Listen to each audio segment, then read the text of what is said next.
Hello and welcome to Health Live at Seniors Today. We have here with us once again the 11th time we just counted. For the 11th time as part of our Health Live series, we have Dr. Monika Dass. Now, most of you are familiar with Dr. Monika Dass. She's a chartered psychologist, a chartered scientist, and an associate fellow of the British Psychological Society in the UK. Professionally, she has counseled over 15,000 individuals in a span of over 2 decades and has published several papers in both Indian and international journals. As I mentioned, she has been conducting our counseling forums and been here as part of the Health Live series 10 times in the past. So this is her 11th time. Welcome to Health Live, Dr. Das. Good evening and thank you. How have you been and how's Aurangabad? Aurangabad is lovely, beautiful weather, chilly in the evenings and early mornings. The unfortunate part is that it's become a little dry, so a little bit of rain would have helped.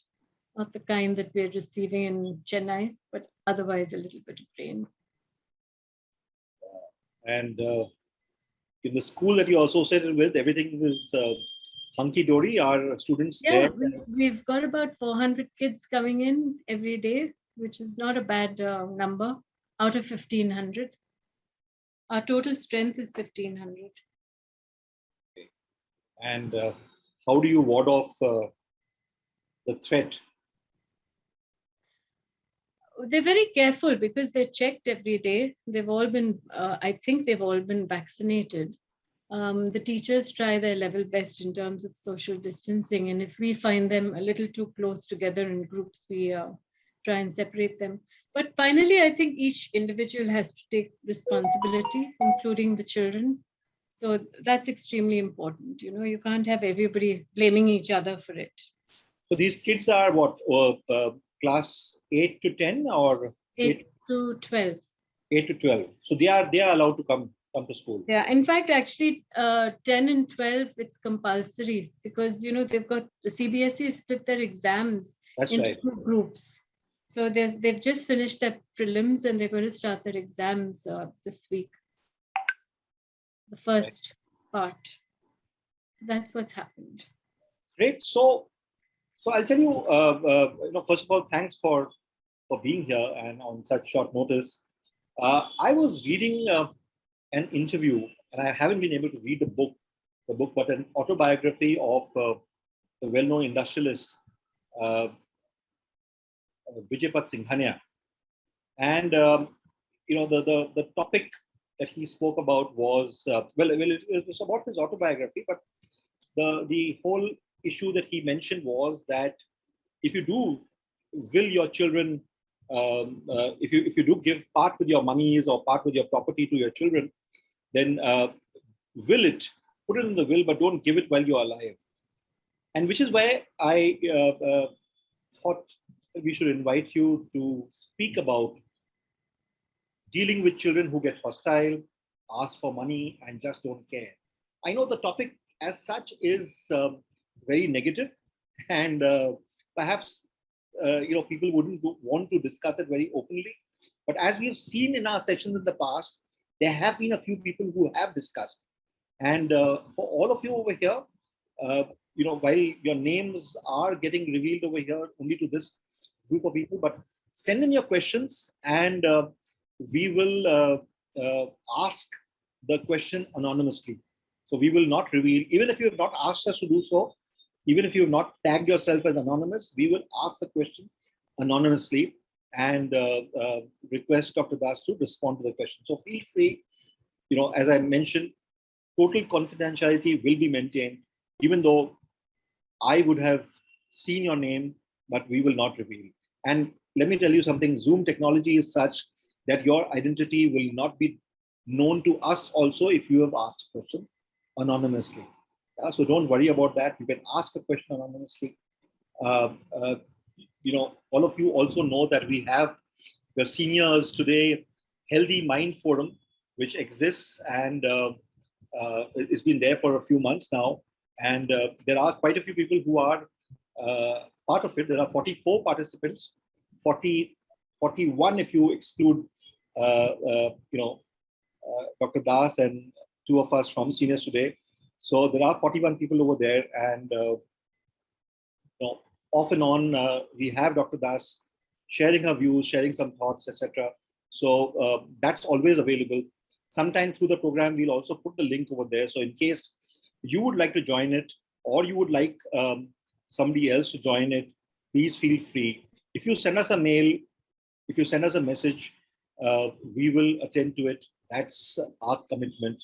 And as I said, once again, I must repeat that total confidentiality will be maintained. Over to you, Dr. Das. Thank you.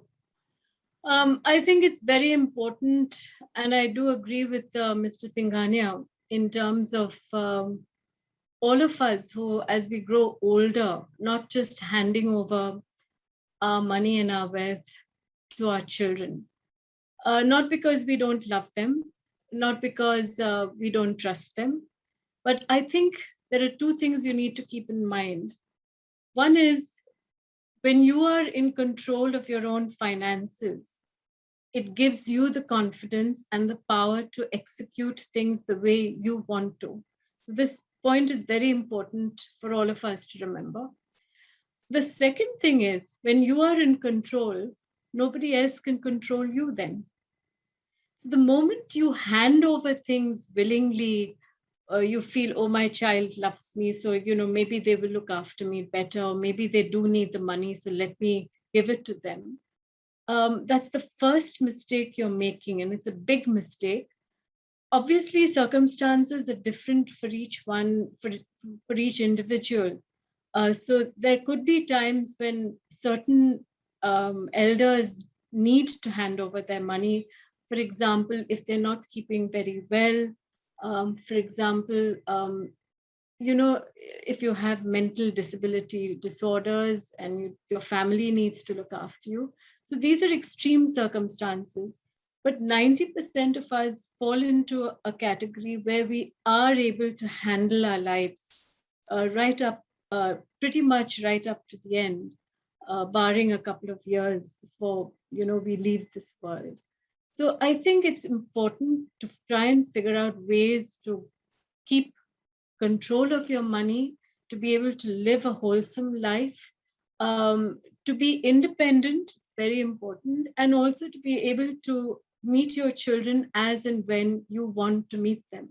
So if you're living in the same house, that's a different issue. But if you're living separately, you can choose to meet them once or twice a week and still live your life independently. So keeping tabs on your money and not handing it over is a very, very, very important thing for your own well-being, for your own safety. And I use this word very strongly.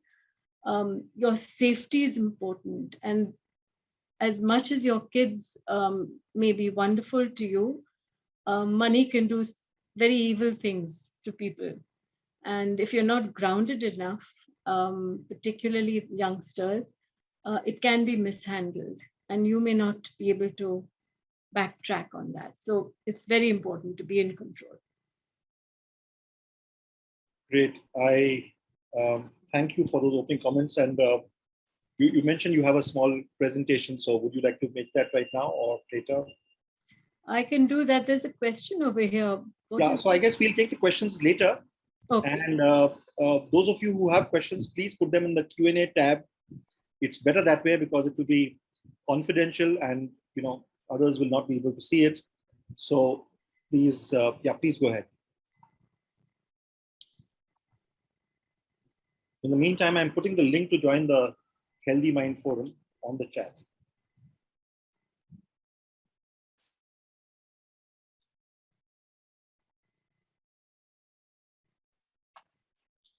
Right. So welcome to today's session on money issues and handling family.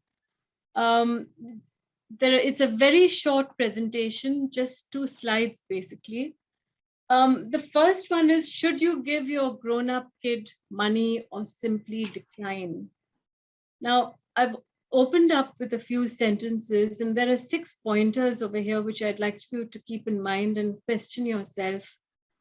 if you do decide to part with your money. So the first question you need to ask yourself is it a one-time help? Are you helping them, monetarily for the first time? Or is this a situation where they frequently demand for money? So this is point number one you need to keep in mind.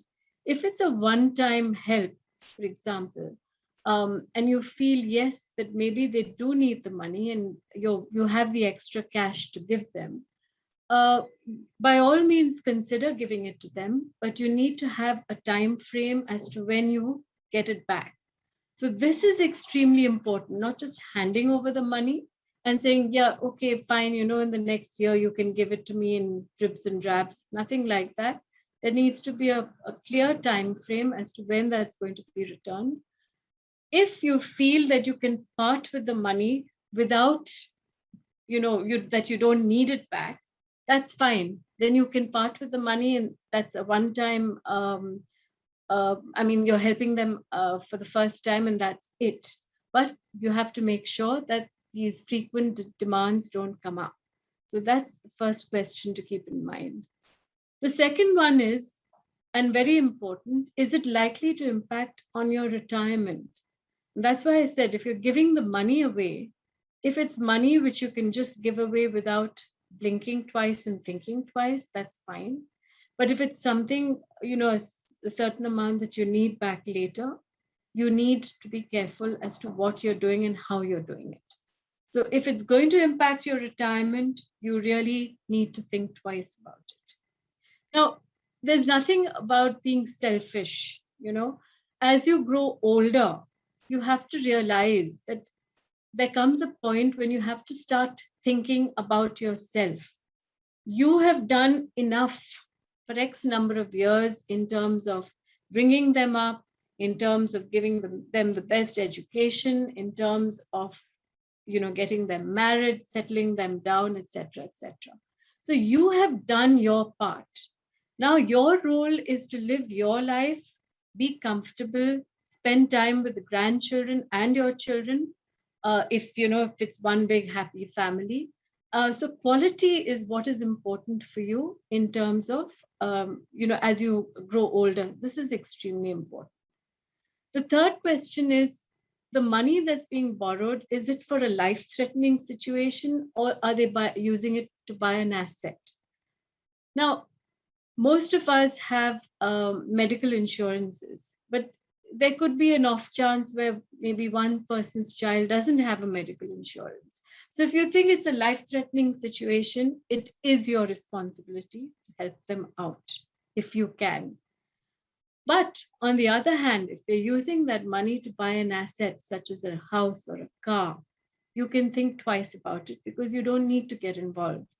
However, if you do get involved, you can always have a joint asset, a joint thing done so that your name is on that property also. But I still strongly feel that rather than going into these sort of joint assets, you need to be in control. And I keep stressing on this. You have to remain in control of your money right up to the end. The fourth question you need to keep in mind is, are you giving this money as a loan? If you're loaning it to them, there has to be a proper agreement set out so that there's a proper understanding as to how this money is going to be returned to you.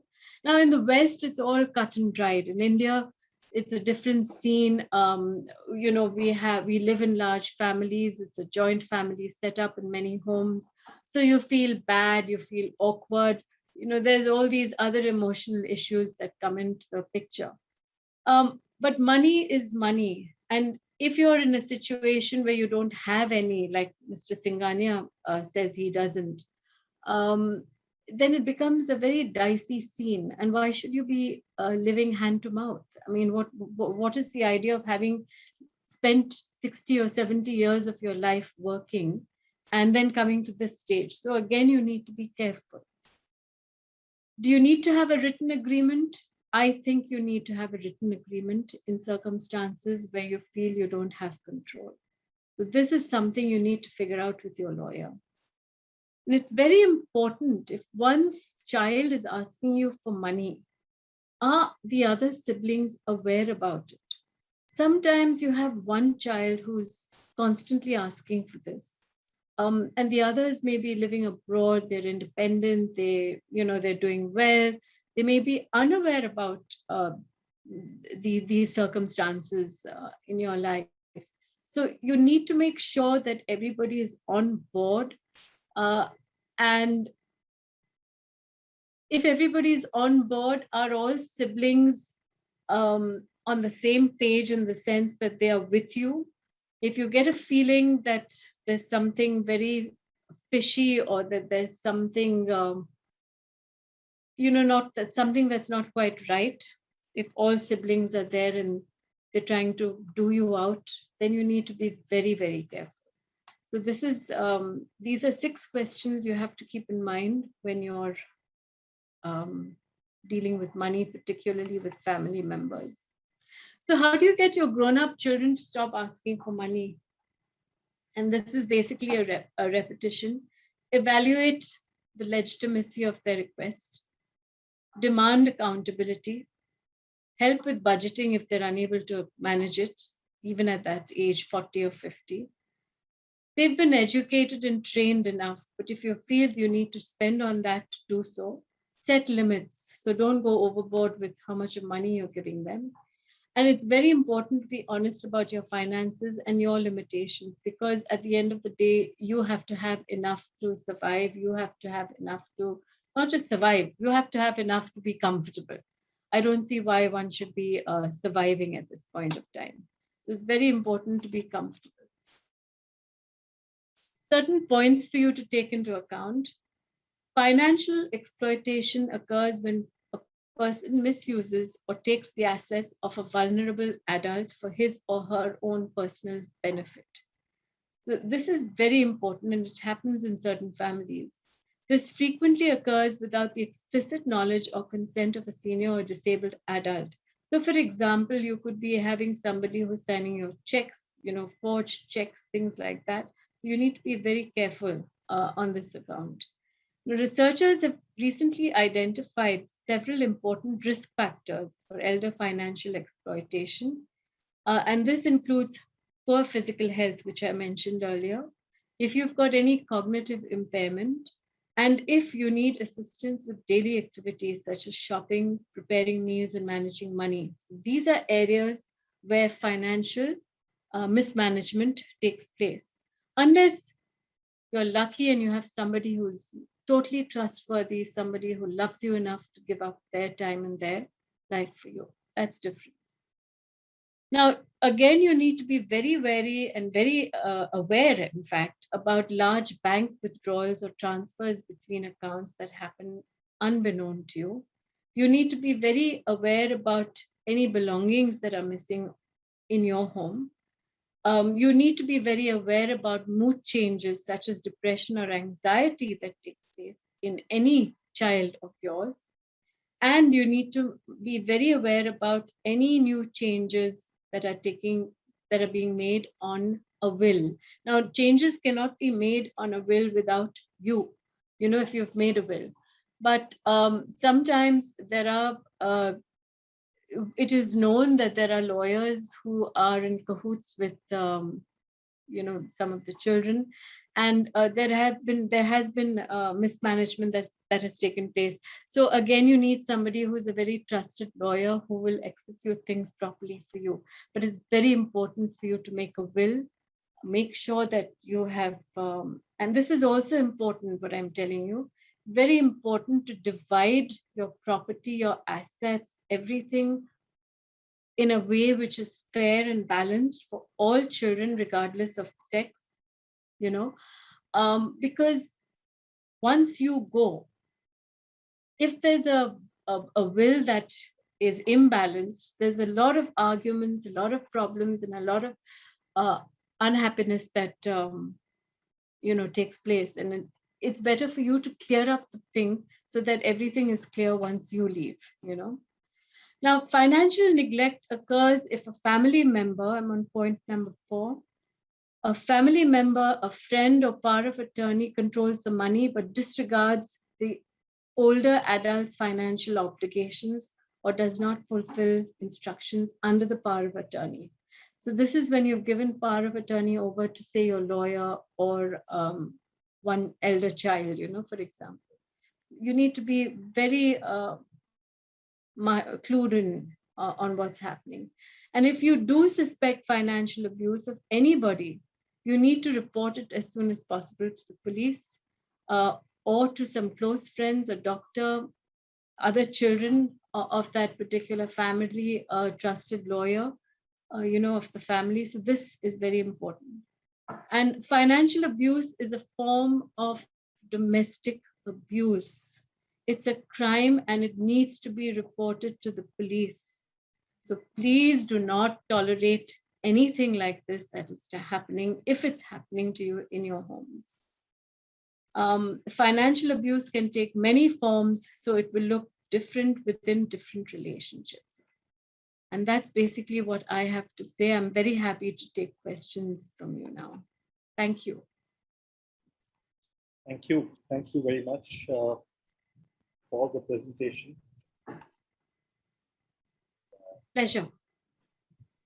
So, as I see that we do not have too many questions, I've got some via mail. But the question which has been received is, what is the difference between executing a will and executing an advance directive? Can you elaborate?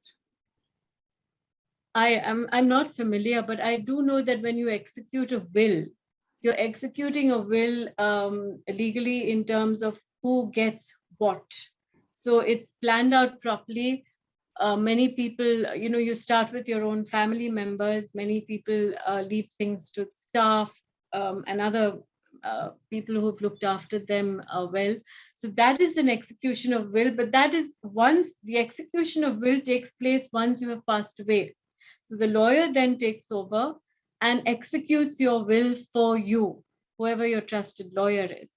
That's what execution would be. So once your will is formed properly, you've had your witnesses sign it, your lawyer takes over once you have left, and that will is executed according to what you have decided on that piece of paper. The other bit I don't know about. I'm sorry. Tell me, again, a hypothetical case, if all is hunky-dory in the family initially, and after the parent does give away a fair amount of wealth to the child for, her or his business or whatever urgent reasons, and later on, if the child gets hostile, is there any protection in law for? And hostile does not necessarily mean abusive, physical abuse or whatever, but just decides to taunt the father or the mother and makes life miserable for them. Is there something that the parent can do? Unfortunately, Indian law is such that we don't have any protection for the elders. We've once discussed this before. That's There's right. not Yes. too much, So I feel it's very, and it's not like when you're living abroad, because you can go to an ombudsman, you can go to certain people, to complain if you're living abroad. So we don't have that. We only have the police, or we may have a lawyer to help out, or you call family friends in. So in terms of everything being hunky-dory, you handing over everything, and then you have a child who becomes abusive, I think rather than reaching that stage, very frankly, I would still like to suggest that all of us consider keeping control of our finances till such date when you cannot manage. So when you're 85, 86, and you're really down and out, if for example, health-wise, you're unable to manage, then you can consider giving over a little bit, but definitely not giving total control. I mean, we live in an unfortunate world. It's a beautiful world, but it's also a greedy world, you know. So that's the reality of it. And I think whether it's your own child or whether it's XYZ person's child, anybody, it's the same situation. And money can do wondrous things. It can also do lead you into a very negative way of life. So I think it's very important not to give over this this power that you have. But on the other hand, you can always be you know the kind of grandparent who's indulging. If you want to buy something expensive for them, one can do that. You understand that is also a generous way of living your life, so that you are giving gifts to them from time to time, whether it's for a birthday or an anniversary, if you so choose to do so, something that's required for them, but not just handing over things. Definitely not. Right. We have another question from this person who says that I'm not very sure whether the legal aspect is something that you would like to address, but my son is currently separated from his wife. If I do not want my soon-to-be ex-daughter-in-law to claim any of my assets, what can I do? And P.S. I do not have any grandchildren from my son. Sir, there are a couple of things. One is, how long have they been married for?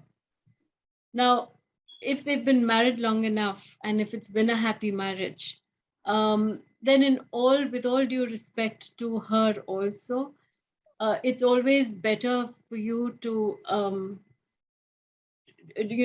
do something where she gets what is due to her, instead of her spending the rest of her life in unhappiness and poverty. So I think that responsibility definitely lies with your son, not necessarily you. I don't see why you should be doing all this. So it's your son's assets, that needs to be split. Now, you may say that your assets are your son's assets. It's not, because right now you are in control of what you have. I'm talking about this. Sorry, Yes. the gentleman has sent a message saying marriage lasted for 4 years. The daughter-in-law has filed false 498 and DV cases against my wife and me. What are these cases? I haven't understood. Well, the daughter-in-law has filed false cases against him and his wife. 498 is dowry harassment. Okay. This is dicey. You need to get a lawyer in to help you out. Now, you see, it takes two hands to clap, very frankly. So what your daughter-in-law is implying, it could be true, but as you say, it's untrue. You need somebody who can deal with this practically and properly. So you need to get a lawyer in. And if these are false cases, how come it's been allowed to happen? I mean, how come you've reached this stage where these cases are still there? Why haven't they been handled by you and a lawyer? So if they are false cases, you need to battle it out and sort it out. And if it is false, then she shouldn't get anything. I'm very clear about that. Yeah. So, well, so he just mentioned that legal cases are being taken care of. If it's being taken, yeah. So I guess this is a legal solution. You can't really. I appreciate that there must be a fair amount of stress that is there because of this to you and your wife, which is understandable. But as I said, as Dr. Das mentioned, this is something that you will need to seek legal opinion eventually. Yeah. See, I'm just talking offhand. If you're being taken for a ride, whether it's by your daughter-in-law or whoever, then it shouldn't be happening. That's very clear. I mean that's common sense. So if it is something where a lawyer can help you out, and I think they should be able to fight this out for you, then she shouldn't be given too much. I mean, you'll have to give her something finally, to keep her quiet and to keep her happy. But the point is, you don't have to give all your property, and you don't have to give your home, and you don't have to give things like that. But jewelry, if she's whatever you've given her during the marriage, I think should be left to her. Don't take that back. So, well, the other question that is there is, can I explicitly mention that my daughter-in-law will not get anything in my will?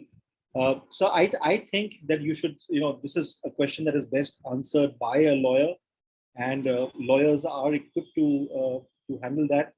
Because even if you have not explicitly, and from my understanding of the law, even if you have not explicitly mentioned about your daughter-in-law getting anything, if she does, if the courts do decide that she will get a part of the property of your son, then she will be entitled to that. So it's best discussed with a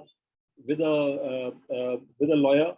And I'm not going to suggest something, but I know there have been times, for instance, I know a leading media tycoon who had a similar situation where his son got divorced, and the family thought that they would, the daughter-in-law would ask for money, so they just got him out of the business.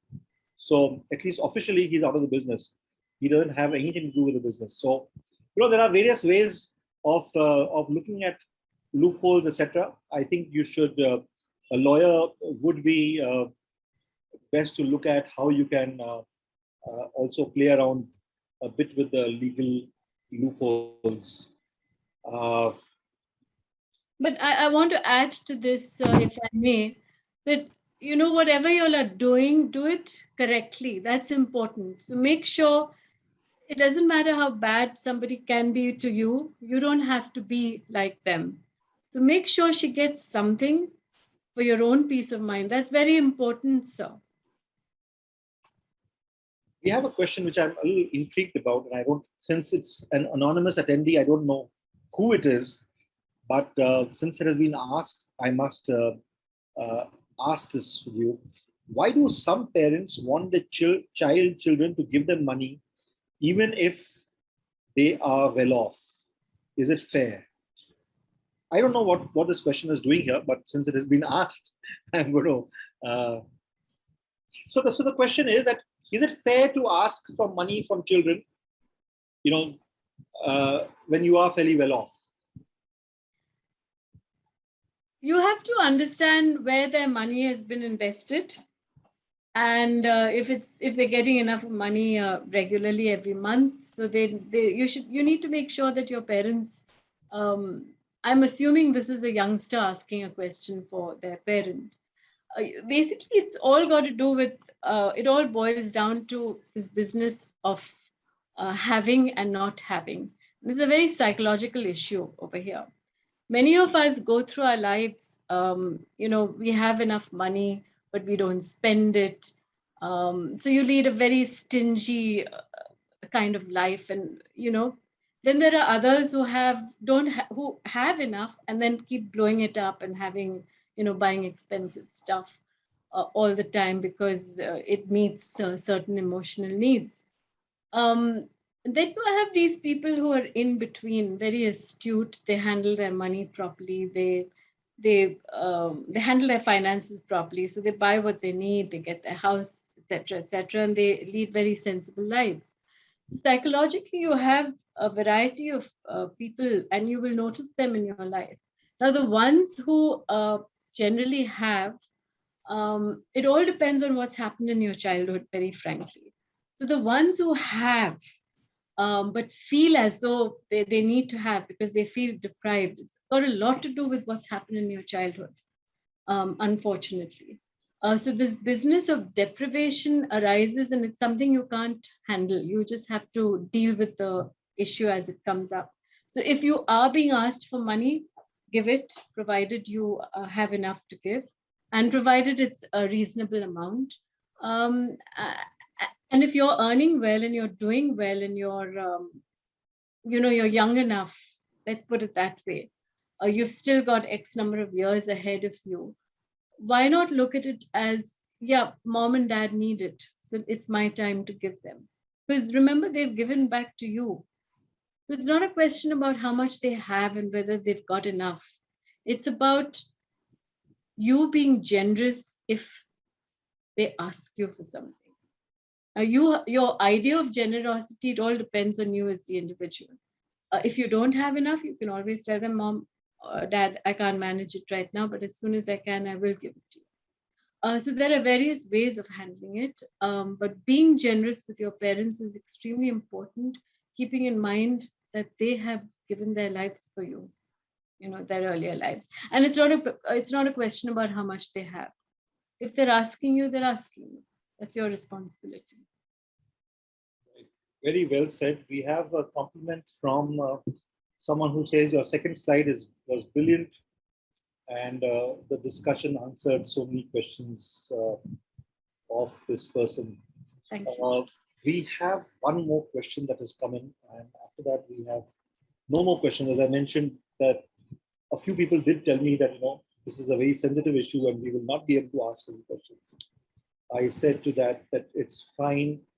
So the question is that at what stage of one's life should one make a will? Because these days, life expectancy, while it may be high, but anything can happen at any time.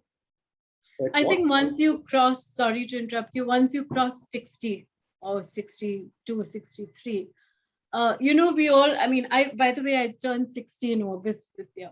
So I feel fit. I feel fine. I'm with it. Let me put it this way. It's not as though I'm thinking about a will right now, but for all practical purposes, if life suddenly takes over and something happens, which you didn't think about, you need to have something in place. And that's why it's very important after you cross 62, 63, to start thinking about it. So you can have many wills done, but have one practical will done immediately, which just puts everything into perspective for you and your children, the way you want it done, being fair. This is important.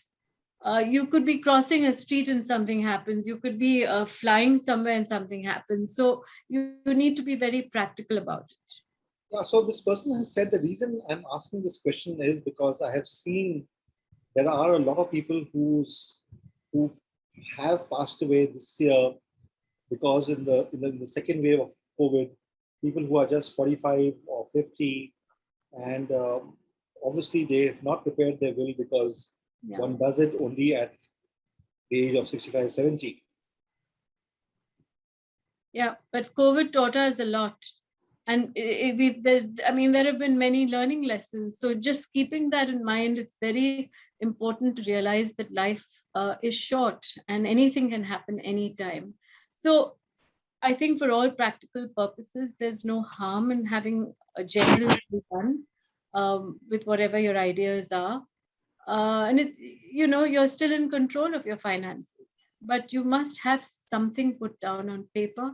Remember, there's always a mess left behind for wives, for families if you leave suddenly. So it's very important to sort everything out as and when you can, so that it becomes easier for the people who take over after you, for them to handle, your finances.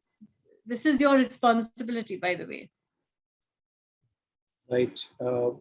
There's a question, a very interesting question that just came up, Mr. Mahesh. Yeah, I was just going to ask that. Single child daughter, married, settled in the UK, is hostile now. Can you get financial support from her? Is hostile now and doesn't want to give you the money? Is that why she's hostile? Is that what you're implying? Sir, can you please elaborate? What I can also do is, if you'd like, I can put you on audio on. See, the thing is,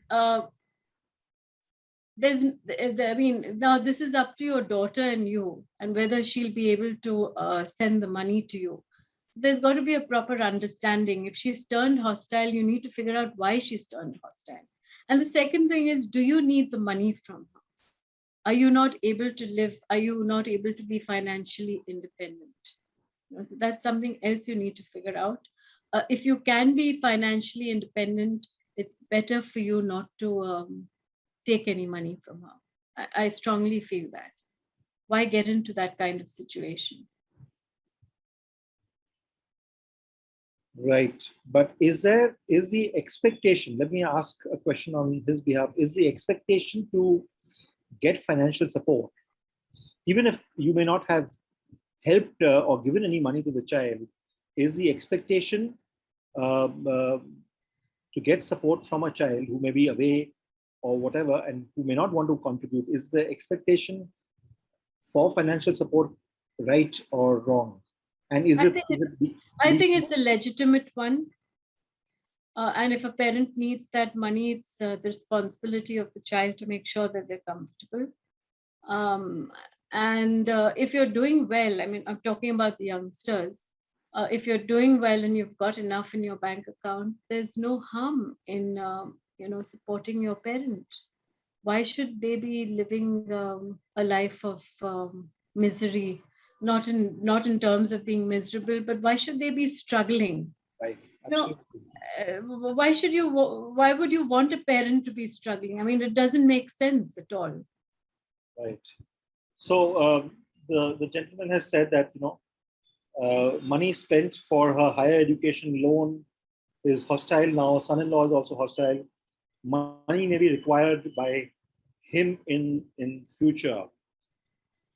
So the thing is that you might spend money on your child's education and higher education, etc., etc. It may not be the same kind of money that we spoke about earlier, that you've given money to the child, and then you do some kind of a legal agreement. This is when the kid is fairly young and you spent money on the education, and now the child is just not looking after you. So is it first of all, can one do an agreement with a child even at the time when the child is going in for a foreign degree? No, don't do that. It's your responsibility to educate them, to get them on their feet, at least with their first degree, their master's, whatever, so that's very important. That's your responsibility as a parent. Let me make that very clear to you. Is it really the responsibility of a parent to get, beyond the point, is it really the parent's responsibility? To get them on their feet, yes. So you need to give them a good education. Which is fine. You could go up to definitely a bachelor's, you can go up to a master's or whatever, or if you're doing any professional training like becoming a doctor, etc. So that is extremely important. But there could come a time when, say, a parent has financial difficulties, when you're doing a master's course. Now, when you're into a master's and you've got a parent who's got financial difficulties, then you can, I think it's up to the child at that point of time, the youngster, to realize that their parent may not be able to afford it, and to get a loan, whatever it is. There are so many ways of educating yourself these days.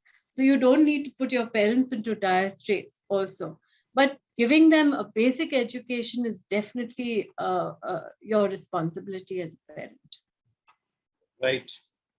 Thank you. We've been asked by this person who asked the questions and mentioned about IPC 498A that we must read up. Yes, thank you for that bit. Yes, we will read up, and we would carry a legal point of view as part of Seniors Today until earlier this year, and we've now discontinued because we ran out of the topics. But we will do something around legal issues, and we'll get a lawyer in the house sometime, not as part of, not to discuss legal help, but we'll do that in a separate session at some time.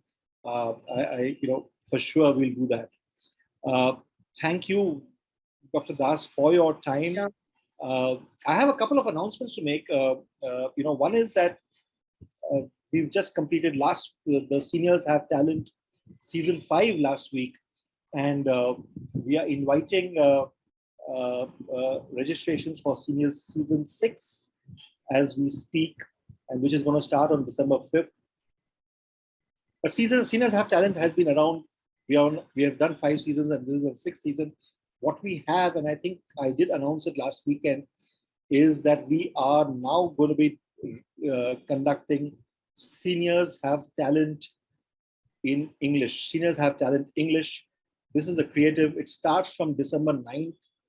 It has a special hour. It is not on Sunday afternoon. It is going to happen on Thursdays at 9 p.m.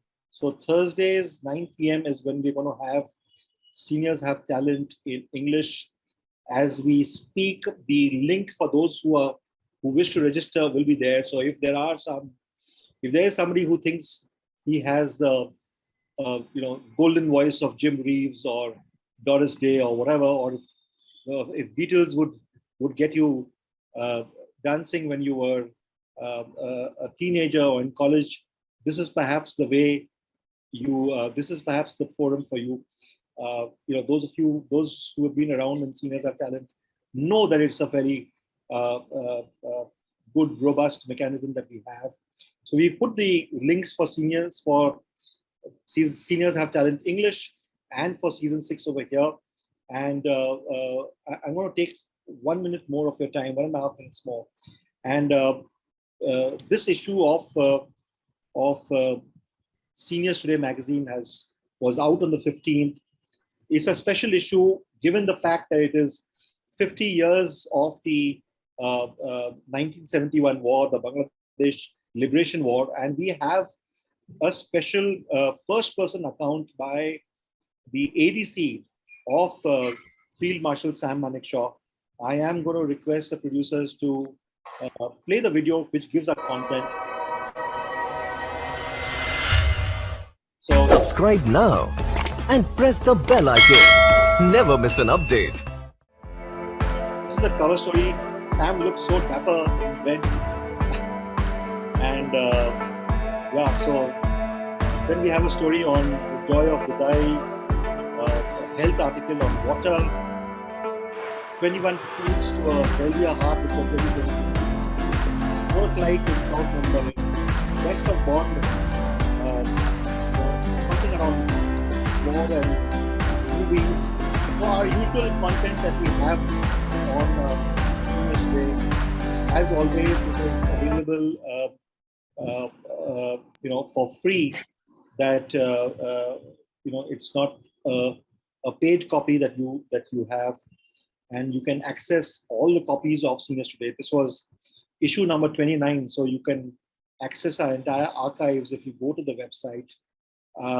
But this issue is special because of the fact that we have this exceedingly well-written article by his former ADC and his wife.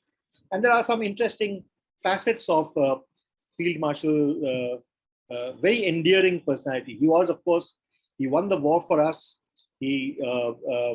But very interesting kind of a person he was. And I must tell you something else, Dr. Das. So we had the unveiling of the magazine.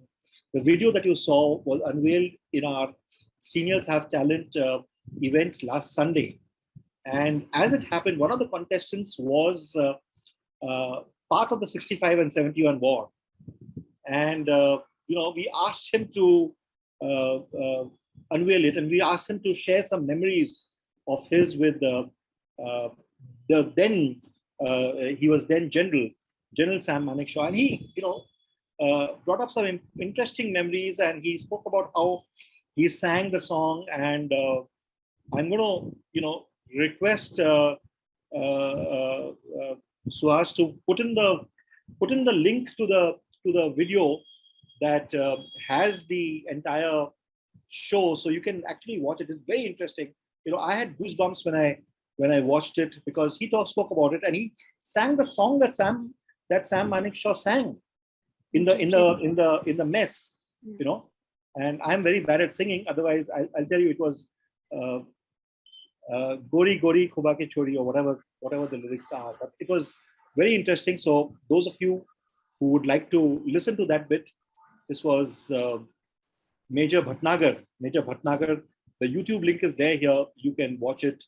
So all interesting things happening on Seniors Today, the Seniors Today platform, Dr. Das. We started off with Health Live. We've gone into Seniors Have Talent. There are some other shows which happen. There's some storytelling thing happening. There's some poetry stuff happening. And at all times of the day. So there's Seniors Kitchen, which is some interesting recipes, easy to make recipes that happens every day. So that's how it is. We are having fun, and I hope all of you have fun. You, of course, enjoy yourself responsibly. And once again, thank you, Dr. Monika Das, for being here. Looking forward to your number 12, 12th session soon. Thank you. Thank you very much. Bye-bye.